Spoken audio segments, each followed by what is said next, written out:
तिथे सांगून चालणार नाही की मी अमुक अमुक आहे, माझी एवढी संपत्ती होती, माझं एवढं ऐश्वर्य होतं, मी अमुक अमुक होतो, तिथे ते चालणार नाही. आम्ही आयुष्यभर केलेली कर्म जी आहेत ना, आमच्या जीवनाचा मार्ग क्रमण करत असताना जी कर्म आम्ही करतोय ना, पाप किंवा पुण्य या दोन गाठोड्यांपैकी एकच गाठोडा आमच्या बरोबर असतोय, एक तर पापाचा नाही तर पुण्याचा. साधं उदाहरण आहे, आपलं भोकरी गाव आहे. भोकरी गावाला बाजार कुठला बरं? पडगाव, बरोबर आहे की नाही? पडघ्याचा बाजार कुठल्या दिवशी असतो? कोण बोलला? शनिवारी, रविवार ना? मला माहितीये ना रविवारी असतो. त्या मला वाटलं कोणी शनिवारी बोललो की काय. रविवारी बाजार असतो ना.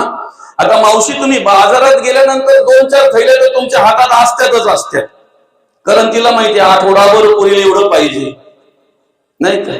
आगोटी गेली असेल तर मग सगळ्या 4 महिन्याचं घेऊन येते ना डायरेक्ट, नाही का? अख्खा पावसाला पुरेल एवढा बाजार. त्या बाजारात गेल्यानंतर तुम्ही जे खरेदी करताय तेच तुमच्या पिशवीत असतंय ना. काय समजतंय? जे तुम्ही खरेदी करताय तेच तुमच्या पिशवीत असतंय ना. तसं आम्ही या ठिकाणी जगत वागत असताना जे गोळा करतोय ना, तेच मरणोत्तर आमच्या प्रवासामध्ये असतंय, तेच आमच्या बरोबर असतंय मरणोत्तर आमच्या प्रवासाच्या वेळेला. पाप किंवा पुण्य, पाप किंवा पुण्य, बरं का? आणि म्हणून मग वाल्या कोळीला विचारलं नारद मुनींनी, दादा हे सगळं काही तू करतोय कोणासाठी, कशासाठी करतोय हे सगळं? त्याने सांगितलं मुलाबालांसाठी करतोय. ठीक आहे ना, मुलाबालांसाठी करतोय, हे सगळं काही करतोय, बरोबर आहे. ज्यांच्यासाठी करतोय त्यांना जाऊन विचार, वाटेकरी आहेत का?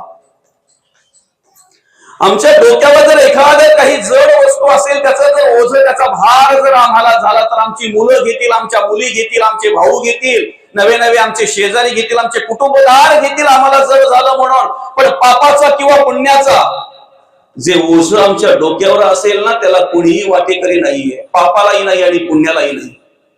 पापालाही नाही आणि पुण्यालाही नाही. तुम्ही कोण आहात हे महत्वाचं नाही, तुम्ही कुठल्या जातीचे आहात, तुम्ही कुठल्या घरात जन्माला आलेले आहात, तुम्ही कुठल्या कुटुंबात जन्माला आलेले आहात हे महत्वाचं नाहीये. जिथे जन्माला आलेत ना, ती जागा तुमच्यासाठी योग्य आहे. ऋणानुबंधाच्या गाठी आहेत आणि ऋणानुबंधाने आपण त्या घरामध्ये, त्या समाजामध्ये, त्या कुटुंबामध्ये, त्या आई वडिलांच्या पोटी जन्माला आलेलो आहोत. जे आहे ते स्वीकारा. फक्त ज्या घरामध्ये आम्ही जन्माला आलोय ना, त्या घराचं स्मशान करायचं की मंदिर करायचं हे आमच्या हातात आहे. समजतंय ना? ज्या घरात आम्ही जन्माला आलेलो आहोत ना, त्या घराचं मंदिर करायचं की स्मशान करायचं हे आमच्या हातात आहे. आणि म्हणून आम्ही कोण आहोत हे महत्वाचं नाही, आमच्याकडे कुठले विचार आहेत ना हे महत्वाचं आहे. मला सांगा, माणसाने रूपाने सुंदर असावं की गुणांनी सुंदर असावं? हा? आणि आम्ही अधिक महत्व कशाने देतो, गुणाला की रूपाला? गुणाला की रूपाला? माणसाने वरून सुंदर असावं का आतून सुंदर असावं? आम्हाला वाटतंय आतून सुंदर असावं, पण आम्ही अधिक महत्व कशाला देतो? वरून सुंदरतेला देतो की आतल्या सुंदरतेला देतो? काय झालं माहितीये का? भोकरीतली एक मावशी पडग्याच्या बाजारला गेली, तर आता गेल्यानंतर झालं का, इतर वेळेला ती एकटीच असायची, म्हणून मग काय असायचं की ती नेले असतील तेवढंच आपलं खर्च करायला. बाबा आपले यांनी स्वतःच शिक्षण बाजूला ठेवलं आणि बरोबर मावशी गेले पडग्याच्या बाजाराला. बाबा आपले गेल्यानंतर त्यांच्या ठिकाणी जे काही आपलं शिक्षण बाजूला ठेवलं काय आणि भाषाचं शिक्षण पूर्ण केलं. प्रकारे आपल्याला या ठिकाणी कार्य करत असताना भाजी वाढायला असा खोल चमचा, म्हणजे आपल्याकडे चमचे जाणू काका असतील, उथळ आहेत, उथळ प्रमाणे अशोक दादा असतील, भाजी वाढायला अशी 4-5 वेळा असतील, डाळ बीळ वाढताना असा एकदा भरला ना, अतिशय खोल चमचा पाहिजे. काही सरकारी ठीक आहे ना, समोरच आहे ना पांड्यावाले. आता रामदास दादा जर पाहायला गेलं तर फॉरेस्टर अर्थात वन आणि गेल्यानंतर तिचा पहिला लक्ष गेला तो चमच्यावर. दादांची मुलं 5 लिटरच्या कुकरमध्ये काम करतायत. त्याचप्रमाणे अगदी ह्या बाबांच्या अनेक नातेवाईक या ठिकाणी आपल्याला आली पाहुणे घेऊन येतात बनवायला. कुकर जरा बरं सांगू का, कमी गॅस लागते, चांगला बाटला जास्त चांगले विचार. तर त्यालाही वाटलं बाटला जर जास्त ते संस्कार करणं होत असेल तर काय एवढा विशेष. त्यांचं दर्शन आपल्याकडे घडणं हे आपल्या. आणि मग तिने तो 5 लिटरचा कुकर घेतला. कितीपर्यंत असं साधारणतः सगळ्यात मोठी श्रीमंती असते अंदाजे. आणि 2000 ती देणगी श्रीमंती देण्यामध्ये 2000 निर्माण करण्यामध्ये लक्ष वाढले नाहीत बरं का. आणि कुकर घेता घेता एक असा पातेला होता, त्या पातेलाकडे लक्ष गेलं. कामाची आवड असलेले, शिक्षणाची आवड असलेले, हात घालायला पाहिजे बाबा. मला काय 90-92 वर्षी जाड आणि शुक्रवारचा पातेला 28 बरं पडतं, बरोबर आहे ना. 1500 देवाचा तो घेतले त्यांचं घेतला कुकर कितीचा. आणि त्यांच्या निमित्तानं आज आपण या ठिकाणी कितीचा सेवा आयोजित केली 1500चा. आणि मग चमचा तर राहिलाच. आता तर भगवंताने आम्हाला जन्माला लक्षच नाही, निघता निघता त्याचं लक्ष गेलं. पितळेची पातेली एवढी आयुष्यभर लक्ष गेल्याबरोबर बोलते अख्ख्या आळीमध्ये कोणाकडे पितळेची पातेली नाही, कोणाकडे पूजा असली ना त्याच्यामध्ये मानसिक लागताय. पितळेची पातेली असेल, आर्थिक सहाय्य करायला नाही का. आणि मग बोलते आणि त्याची ओळख करून देताना संत मनात 2,500 घेतली. संचित किती 2,500 लक्षात येत ना तुम्हाला. मनात 2,500 पूर्व संचित केली. कुकर कितीचा म्हणजे आम्हाला जन्माला घालण्याच्या आधी भगवान छोटी पातेली होती ती दुसरी भात नाही असं म्हणतोय ना आपण. देवाने दाणा 2,500 फक्त किमती लक्ष व्यवस्था आधी केलेली आणि मग आम्हाला जन्माला घातलेला आहे. आधी व्यवस्था केलेली आहे प्रत्येकाची. ज्या वेळेला बाजार सोडणार घरी येणार तेवढ्या घरी पाहुणा जर येणार असेल तर पाहुणा येण्याच्या आधी जर आम्हाला माहिती झाला की आपल्याला पाहुणा आमच्याकडे येतोय तर त्याला येण्याच्या आधी त्याची व्यवस्था असलं ना की त्यासाठी आपल्या घरात मडकं असायची. त्यासाठी मडकं वेगवेगळ्या प्रकारची जी काय असेल मडकं घ्यायला गेल्यानंतर मग विचारलं त्या मावशीला कितीला, त्याच्याही पुढे सांगितलं बाबा हे मडकं. एखादा कार्यक्रम आमच्याकडे जर असेल ना तर त्या 100 रुपयाला पाहुण्यांची व्यवस्था आम्हाला करता येत असेल ना तेवढ्याच पाहुण्यांना मी निमंत्रण कसं तरी 80 ला घेतला बरं का. मग सांगा कितीला घेतला. साधा एखादा पाहुणा आपल्याकडे जेव्हा त्याला रिक्षामध्ये येऊन बसले ना मावशीचा विचार तेव्हा 1500 रुपयाचा भगवंताने असं जन्माला घातला असेल का. माग टाकला नाही ना. 2,000ची पातेली कुठे ते भगवंताने आम्हाला मागे टाकेल दिलं होतं. पण 2,500 प्राप्त झाला मागे टाकला. आणि 80 रुपयाचा मडका मांडीवर घेऊन संसार करत असताना जर आम्हाला जे काही घाम गाळून कष्ट करून मेहनत करून नोकरी व्यापार करून जे काही 4 पैसे मिळतात ते मागे त्याचं नियोजन जर व्यवस्थित केलं तर गाडी निरीक्षक एकमेकावर आढळतात. संसार प्रपंच करत असताना त्यांचा धनाफाना चालू आहे. त्या 80 वाला मांडीवर जाऊन बसलाय. किती कशा पद्धतीने पकडलंय. रिक्षा हल्ली तरी मावशी हालत नाही का तर तिला माहितीये. जरा जरी इकडे तिकडे झाला तरी पुढे व्यवस्था जर व्यवस्थित करता आली बरोबर आहे की नाही. बरं का नाही आश्चर्य वाटलं की अरे आपली किंमत 30-40,000 रुपये आपण इकडे आहोत मागे आहोत आणि ते बघा 80 रुपयावर. तो जर चांगल्या ठिकाणी गुंतवणूक करत असेल निवांत आणि त्याची वाढ होत असते. ज्या वेळेला ती चांगल्या ठिकाणी जर त्याची वाढ होते का. त्यांचं काम आता लगेच नाही. कुकरचं काम काही लगेच नाही. ते नको त्या ठिकाणी जर तो त्याचा वापर करत असेल कोणी पाहुणे वगैरे येतील किंवा जेव्हा प्रसाद वाढ होण्याचं लांबच घेऊन दिलं पण मात्र त्याची तर घट होतच असते पैशाची. लोणी ठेवल्यानंतर ते लोणी मांजराच्या तोंडाला लागू नये म्हणून मडकं कुठे बँकेमध्ये वगैरे गुंतवणूक करतात त्यांना पण वाढून मिळतात. हे सगळे विचार तर एखाद्या वस्तूमध्ये गुंतवणूक गेले पण बऱ्यापैकी त्याचा फायदा होतो. मला सांगा बघा तो संपत्ती काय काय माहितीये का दादा, त्याच्या कुठेतरी रात्रीच्या वेळेस हॉटेलला जे घेऊन गुंतवणूक करायला जातात. विषय काय होता माहितीये का, तुम्ही कुठे नको त्या नादामध्ये खर्च करतात, नको त्या व्यसनामध्ये खर्च करतात, नको त्या ठिकाणी खर्च करतात. महत्वाचं नाही. ज्या ठिकाणी आमचा जन्म झालेला आहे ना, त्या ठिकाणी जर आमच्या जीवनाचा आम्हाला सार्थक करून घ्यायचं आहे ना, आमच्या आयुष्याचं जर आम्हाला सार्थक करून घ्यायचं आहे ना, तर भगवंताने आम्हाला आर्थिक, कायिक, वाचिक, मानसिक चारही प्रकारची दिलेली आहे, सामर्थ्य दिलेलं आहे. होतं कसं, गुंतवणूक कुठे करायची आम्हाला कळलं पाहिजे. कसलं मडकं असतंय, मातीचं. त्या मातीच्या कोणाला तरी म्हणजे काय, ओरबडून घेताना हात स्वच्छ, जेव्हा पाहावं तेव्हा सुंदर दिसत. मातीच्या मडक्याला एकाने विचारलं, काय विचारलं म्हणे, दुसऱ्याचं ओरबडून जेव्हा पाहावं तेव्हा हात स्वच्छ दिसत नाही, तो पावसाळ्यात सुंदर दिसत नाही. थंड हात तेव्हा पावसाळ्यात हिवाळ्यात थंड असतोय ठीक आहे, पण उन्हाळ्यात किती जरी चाललो, किती जरी चाल केली थंड, दुपारी तरी संध्याकाळी महत्व आहे विचार आम्ही केला पाहिजे. तेव्हा थंड असं काय बाबा चिंतन करत एक एक पाऊल दिलेलं उत्तर त्यावेळेला ते मडकं सुद्धा माती आहे, तीर्थ म्हटलं जात. घडण्याच्या आधी काय होती, वारी माझं भविष्यकाल माती आहे. आता इथे मडकं कसलं आहे, माती. जग पाहतोय डोळ्यातून, जगाचं आम्हाला कळत असताना, जग पाहत असताना आम्ही काय गोळा करतोय माहिती नाही.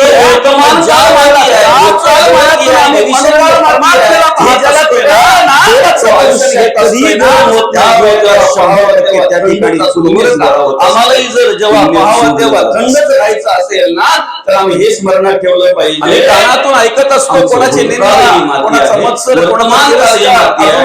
काय जगाचं ऐकत असतो, पण जगाचं ऐकत असताना आम्हाला काय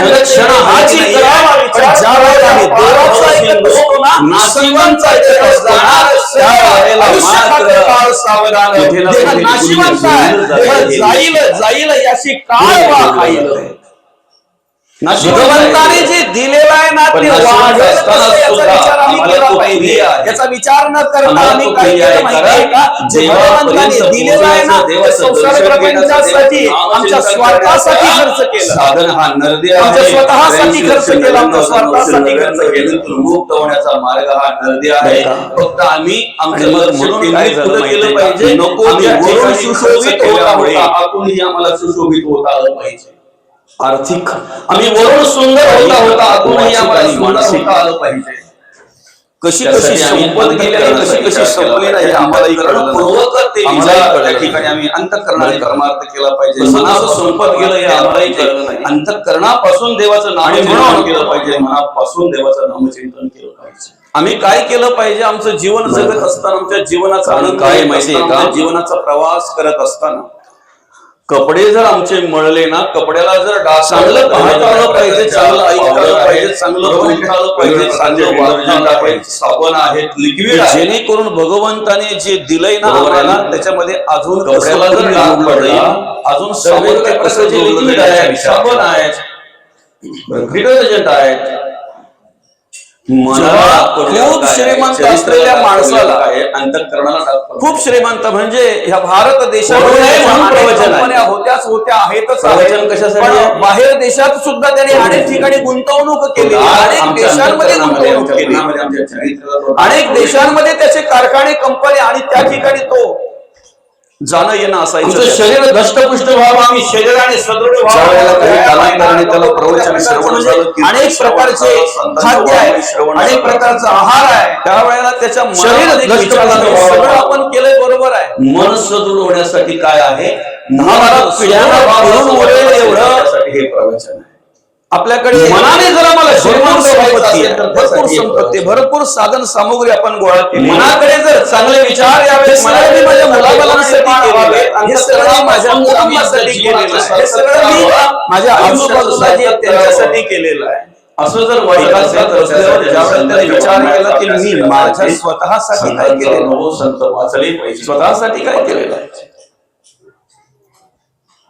हा सगळा गुंता आहे, गुंतवणूक आहे, गुंतवणूक म्हणतो ना त्याला. आणि गुंतवणूक करायला माणसाला आनंद वाटतो, केलीच पाहिजे. बरं का? तुम्हाला आयुष्यात जर यशस्वी व्हायचं साधन आहे तर ती गुंतवणूक साध्य करण्यासाठी ते साधन आम्हाला विचार केला पाहिजे की करायचा आहे. गुंतवणूक जेवढी आम्ही करतोय ना तेवढा गुंता होत जातोय. तराव या गुंता पार जर आम्हाला भवसिंधू. सोडवायचा असेल शेवटच्या प्रयत्न वेळेला करायचा आहे. तर आम्ही इकडेही काय जरा विचार विचार करायचा केला आम्ही? पाहिजे. परमार्थाचा तराव या पार भवसिंधू. हा भवसिंधू देव आम्हाला कार्याचा करायचा आणि धर्म कार्याचा आम्हाला विचार मुक्त व्हायचंय, आम्हाला मोकळं व्हायचंय. आणि म्हणून ज्या वेळेला त्याने ते सोपं सांगितलं बघितलं बघा. की मोक्ष पाहिजे ना, मुक्ती पाहिजे ना, देखे सगळं अनुक्रम आपण आधारे केलेलं बरोबर आहे. स्वधर्म जो आचरे जे आपण ऐकलंय देणे की व्यापारी मरोत्तर निश्चित अवस्था व्हावे. काय आहे? खरं तुम्ही आत्मिक काय सुख, करावं आत्मिक हे समाधान सांगणं परम मला सुख सोपं ज्याला आहे. म्हणतात, परमानंद मी ज्याला काय म्हणतात, करावं हे ते आचरणात प्राप्त आणलं होण्यासाठी मी नाही. काय केलं पाहिजे, त्यालाच ज्ञान काय म्हटलेलं केलं पाहिजे. पैसा काय आहे का? करावं धन, हे संपत्ती, सांगणं साधन सामुग्री भरपूर आहे माझ्याकडे म्हणे. जगाने कसं वागावं, जगाने कसं राहावं हे सांगणं क्षणिक सुख म्हणजे आहे. ज्ञान नाही. चिरकाल ध्यास असेल तुमचं, ते पाहिजे असेल तुमचं, मी कसं वागावं,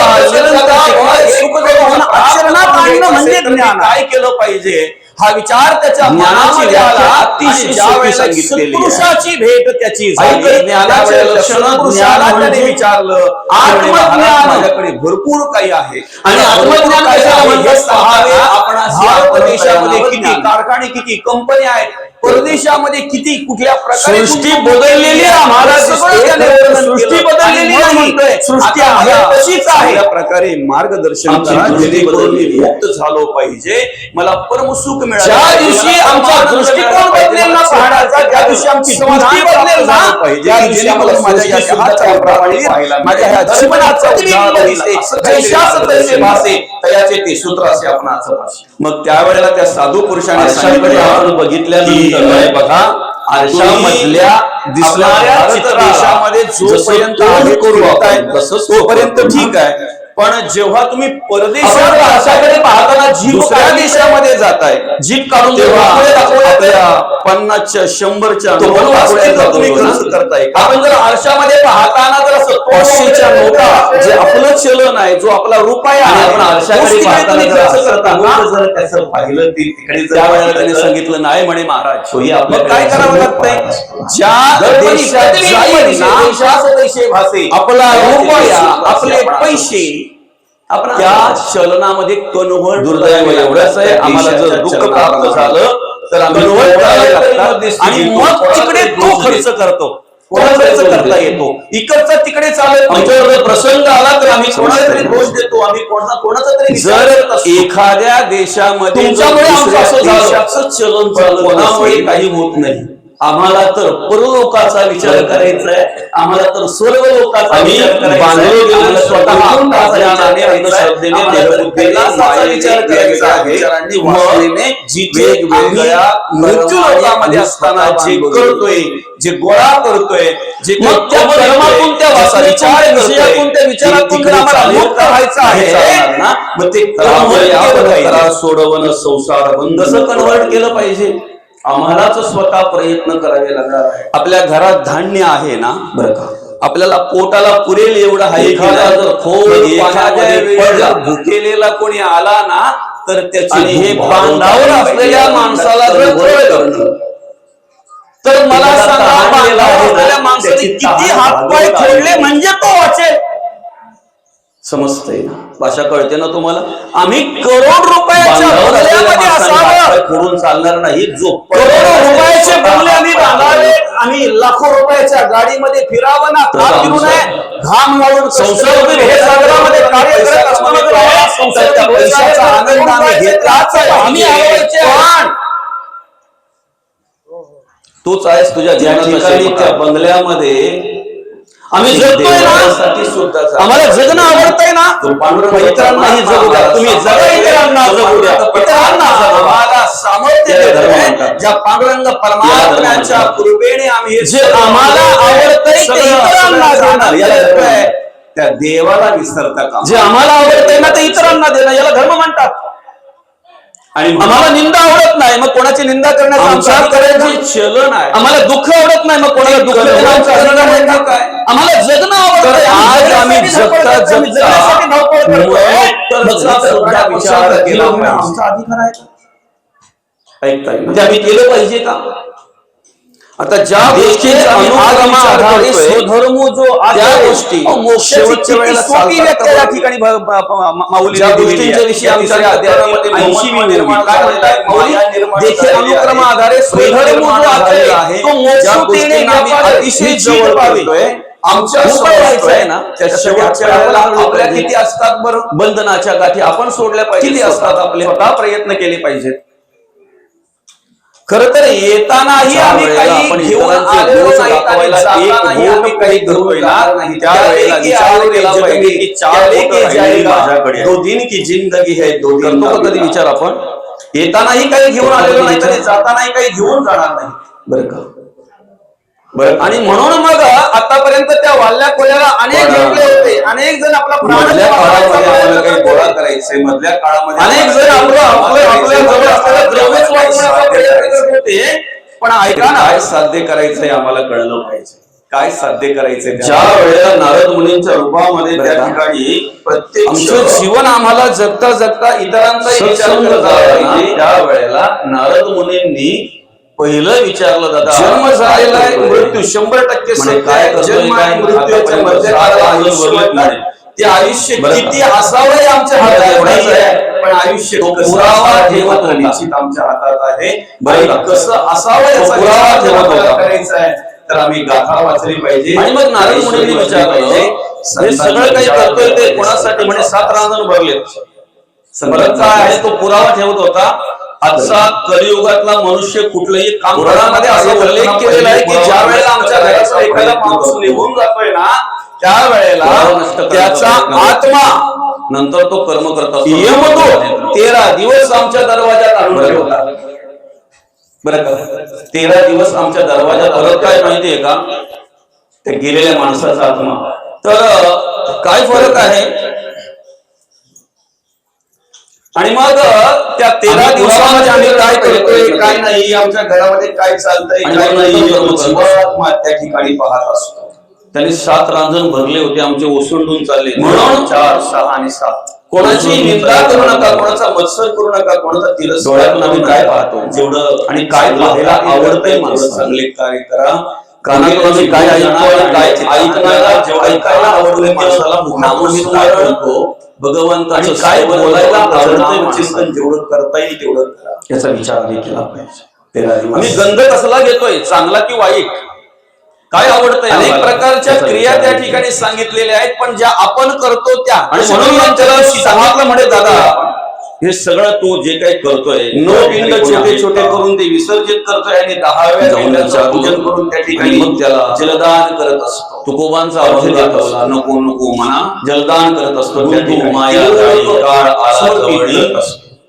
दादा हे सगळं काही करतोय बरोबर आहे, पण ज्या वेळेला काळ येतोय ना, त्यावेळेला ज्याप्रमाणे शास्त्रामध्ये एखाद्या अर्भकाची अर्थात त्या गर्भामध्ये वाढणाऱ्या बाळाची निर्मिती सांगितलेली आहे. गर्भधारणा झाल्यानंतर पहिल्या महिन्याला काय तर होते, दुसऱ्या महिन्याला काय तर होते, तिसऱ्या महिन्याला काय तर होते, 5व्या 6व्या 7व्या महिन्यापर्यंत कशा प्रकारे त्या गर्भाची वाढ होत असते त्याचं वर्णन शास्त्रामध्ये केलेलं आहे.